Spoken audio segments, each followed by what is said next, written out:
మీరు దేవుణ్ణి నమ్మరట నిజమేనా? నమ్మనంటే దాని గురించి పెద్ద గుళ్ళు గోపురాలకి వెళ్ళరు.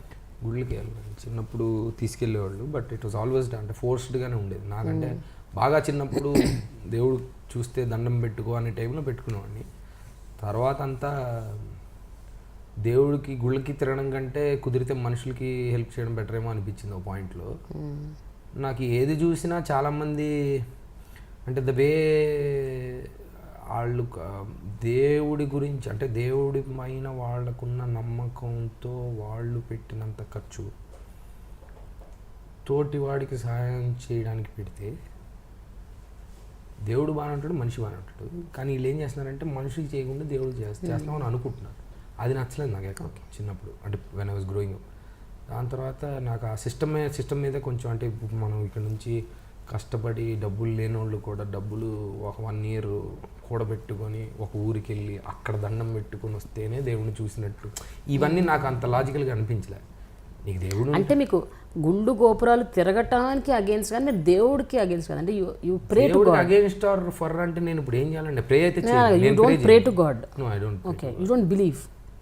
అంటే నేను అనేది అట్లా కాదు. అంటే ఇప్పుడు మీకు ఏదైనా ఇప్పుడు జనరల్గా మనకి ఏమన్నా కావాలి అంటే కష్టాలను దేవుడు అని దండం పెట్టుకుంటాం. మామూలుగా కూడా దండాలు పెట్టుకుంటారు, ప్రతిరోజు పూజలు చేసేవాళ్ళు ఉంటారు కదా. ప్రతిరోజు పూజలు చేసేవాళ్ళు ఉంటారు, వాళ్ళు చేసుకోమని నాకు ప్రాబ్లం లేదు.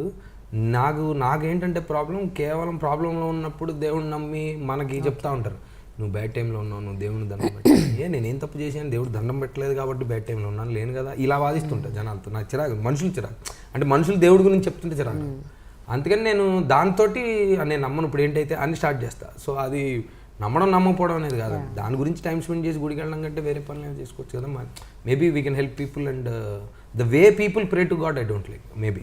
బట్ మీ అమ్మ నాన్న కన్విన్స్ అయ్యారా మీ ఈ ఒపీనియన్? వాళ్ళు కన్విన్స్ అయ్యారు. నేను చెప్పిన నాకు మొన్న ఇక్కడ నుంచి 900 kilometers దూరంలో గుడి ఉంది, నీకు డ్రైవింగ్ గండం ఉంది, నువ్వు ఆ గుడికి వెళ్ళాలి అన్నారు.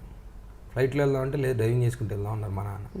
ఏం లాజిక్ ఇది, నాకు నచ్చలేదని చెప్పి ఆయన అప్పటికి ఒకసారి లాస్ట్ ఇయర్ అంటే ఆయనకి అడిగారు కాబట్టి ఇబ్బందికి వెళ్ళాను. తర్వాత చెప్పాను, నాన్న మీరు చేస్తున్న కూడా తప్పేమో, నమ్మకం లేదు నాకు, ఇప్పుడు వచ్చి అక్కడ పూజ చేస్తే జరుగుతుంది అనేది మీరు నమ్ముతున్నారు, మీరు అది నన్ను నమ్మమంటే నేను ఎలా నమ్ముతాను, రమ్మంటే వస్తా, ఒకసారి వస్తా 2 సార్లు వస్తే నన్ను రానిక నన్ను అంత అడగండి అని చెప్పేసి ఒకసారి. సరే అయితే అన్నకి 30 ఏళ్ళు వచ్చాక ఇంక నన్ను కొట్టి గుడికి ఏం తీసుకెళ్తారు, అంతే కదా. ఏం చెప్తే విన్నోడికి అంటే విన్నంటే నేను రాను అది అనేం చెప్పను. నాకు నమ్మకం లేదు, నా టైం వేస్ట్, నాకెందుకు, నేను వేరే చేసుకుంటాను, మీరు నమ్మితే మీరు చేసుకోండి. ఇప్పుడు మీరు నమ్మారనుకోండి, మీ చేస్తే మంచిది అనుకోండి, నేనెందుకు చేయాలి, మీరు చేయండి. ఆ పూజ ఏదో చేయాలని నా పేరు మీద మీరు చేయండి, మీ నమ్మకం ఉంది కదా, నేను వచ్చి కూర్చుంటేనే లాజికల్గా జరుగుతుందనేం లేదు కదండి. సో నన్ను వదిలేండి అన్న, అంతే.